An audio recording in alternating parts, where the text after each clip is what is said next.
Commission का आज बड़ा फैसला आने वाला है, पाकिस्तान तहरीक इंसाफ के खिलाफ भी आ सकता है। क्या कहेंगे, क्या फैसला होगा? मैं ये समझता हूँ कि तहरीक इंसाफ के ख़िलाफ़ यकतरफ़ा इलेक्शन कमीशन कार्रवाइयों में मुबतला है।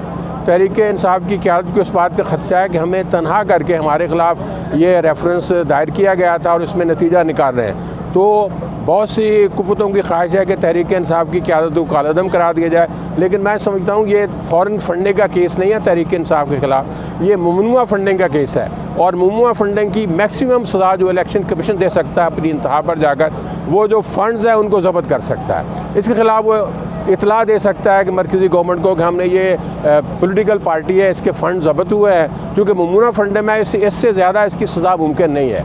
तो तहरीक इंसाफ की इब्तदाई से ख्वाहिश थी कि बाकी सियासी जमातें जो पाकिस्तान मुस्लिम लीग नून है, पाकिस्तान पीपल्स पार्टी है, उनके ख़िलाफ़ भी ऐसे रेफरेंस मौजूद हैं, यहाँ इनके पास पूरी शहादतें मौजूद हैं, लेकिन उन पर कोई कार्रवाई करने के लिए तैयार नहीं है, ना उनके पर कोई GTI बनी है।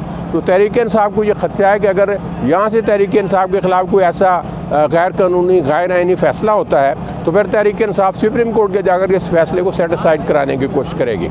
और हम इसके लिए तहरीक इंसाफ एहतजाज के लिए भी तैयार है इलेक्शन कमीशन के ख़िलाफ़। तो मैं ये समझता हूँ तहरीक इंसाफ हक़ लेने के लिए तैयार है। पाकिस्तान की मकबूल तरीन सियासी जमात है, जिसको टेक्निकल बुनियादों पर जो लोग आउट करना चाहते हैं वो अब गलत फहमी में मुब्तला हैं। उनकी खुश फहमी तहरीक इंसाफ की क़यादत इंशाअल्लाह दूर कर देगी। आपको याद होगा कि तहरीक इंसाफ में पंजाब ने सारी सियासी जमातों को मुत्तहिदा जो जमातें हैं, इत्तेहाद है उनकी, वहाँ भी हुकूमत थी पंजाब में, मरकज़ में, लेकिन तहरीक इंसाफ की क़यादत ने और तहरीक इंसाफ के कारकुनों ने मिलजुल कर उनका वहाँ से कबाड़ा कर दिया है। तो इसी तरह पाकिस्तान पर अगर कोई सियासी जमात ये दावा कर सकती है आज पाकिस्तान में कि हम मुल्की सतह की जमात हैं, तो वो सिर्फ तहरीक इंसाफ है।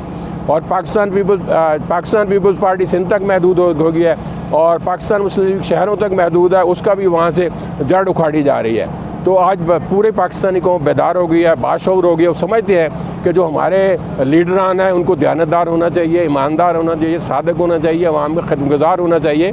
जो बड़े बड़े महलों में आबाद हुए हैं पाकिस्तानी रुपये और पैसे से, इलाज भी बैरून मुल्क है, बच्चे भी बैरून मुल्क है, तो इस हवाले से पाकिस्तानी कौम के अंदर एक इमरान खान ने शऊर पैदा किया।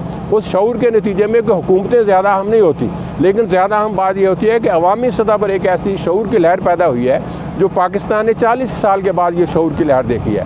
इसको हमने हमारी सियासी क़यादतें इसको इस शऊर को इंसानी हमदर्दी की तरफ मुतवज्जो कर सकती है और बहुत सियासी इक़दाम पाकिस्तान में हो सकते हैं कि पाकिस्तान अपनी सस्टेनेबल इकॉनमी इख्तियार कर सकता है। हमें सेल्फ सफिशेंट होना चाहिए, अपने मामलात को बेहतर अंदाज से चलाना चाहिए। जो बिल्कुल फैसला PTI के अगेंस्ट आता है, PTI के पास कौन सा ऐसा हल है जो PTI के पास बड़े ऑप्शन, एक नंबर ऑप्शन है, यह है कि एक कानूनी ऑप्शन है कि हम PTI के ख़िलाफ़ अगर गैर आइनी और गैर कानूनी फ़ैसला आता है तो उसके नतीजे में हम सुप्रीम कोर्ट हमारे लिए फोरम है, सुप्रीम कोर्ट में जाएंगे, वहाँ आइनी और कानूनी दलाइल देंगे और इंशाल्लाह अगर कोई बहुत ज़्यादा गैर मुनसिफाना फ़ैसला आता है तो वो सेटिसाइड हो जाएगा।